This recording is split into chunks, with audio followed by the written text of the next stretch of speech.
கோவை தேர்தல் சித்திரபுத்திரன் கோயம்புத்தூர் நகர பரிபாலன சபையின் தேர்தல் முடிந்தது. 8 கனவான்கள் தேர்ந்தெடுக்கப்பட்டு விட்டார்கள். தேர்தல் பிரசாரங்களில் 2 கட்சிகளின் பெயர் சொல்லிக் கொள்ளப்பட்டன.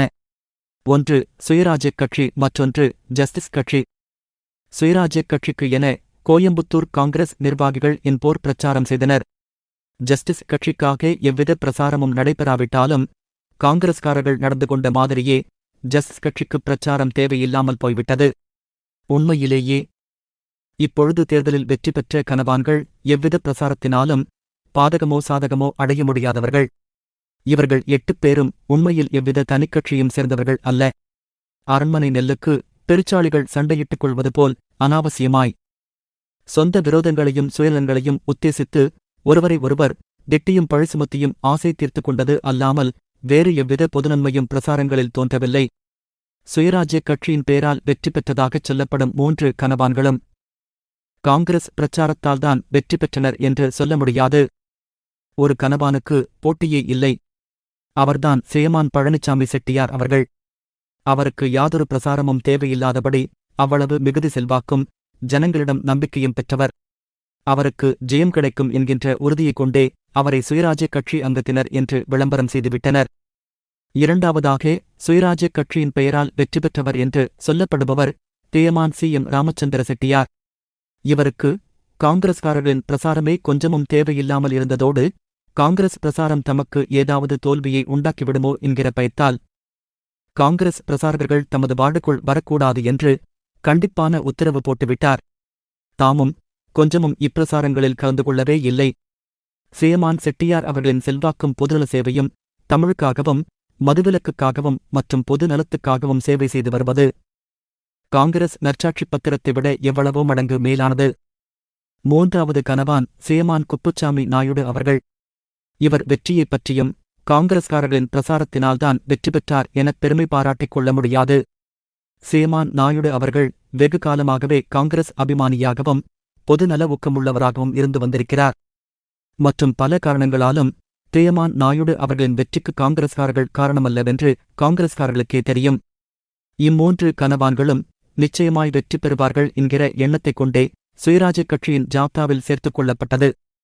நிற்க காங்கிரஸ் பிரசாரகர்களுக்கு விரோதமாய் வெற்றி பெற்ற கனவான்கள் ஐவர்.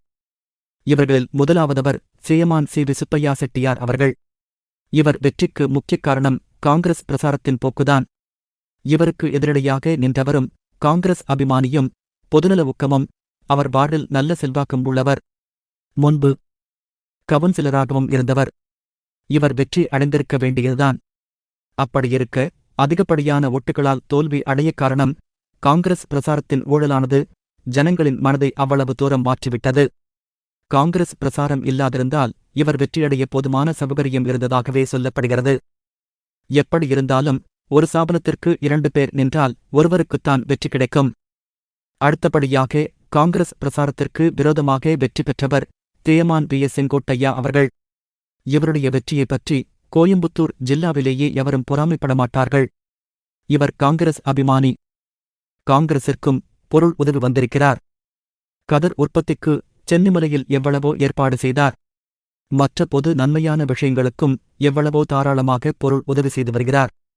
பொது நன்மைக்கு தாராளமாக பொருள் உதவி செய்வதில் கோயம்புத்தூருக்குள் தேமான் சென்னிமலை கிருஷ்ணன் செட்டியாருக்கு அடுத்தாற்போல் சேமான் செங்கோட்டையா அவர்களைத்தான் சொல்ல வேண்டும். இவர் கோயம்புத்தூர் பிராமணர்களுக்கும் நல்லவராக நடந்து கொண்டு வருபவர். ஆனால் இந்த தேர்தலில் வெகு பிராமணர்கள் இவருக்கு வாக்குத்தத்தம் செய்தபடி ஓட்டுச் செய்யவில்லை எனச் சொல்லப்படுகிறது.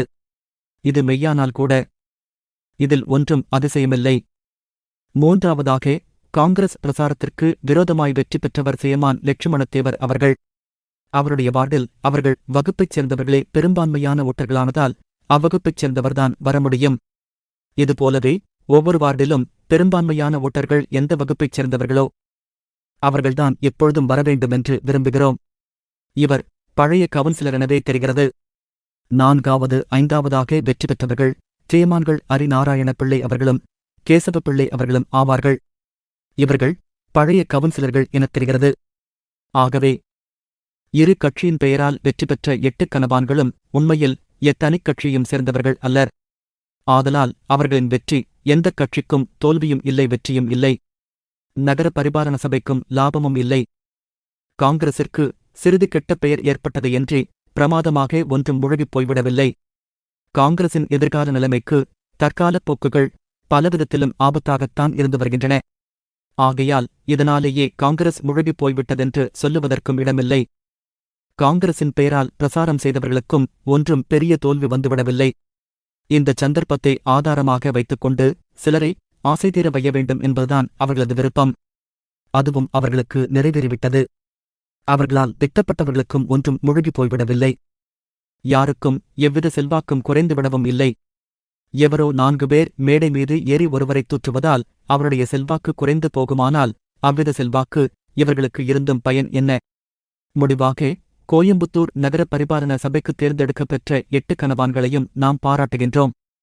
அவர்களைத் தேர்ந்தெடுத்த ஓட்டர்களுக்கும் நன்றி செலுத்துகிறோம். குடியரசு கட்டுரை செப்டம்பர் 6, 1925.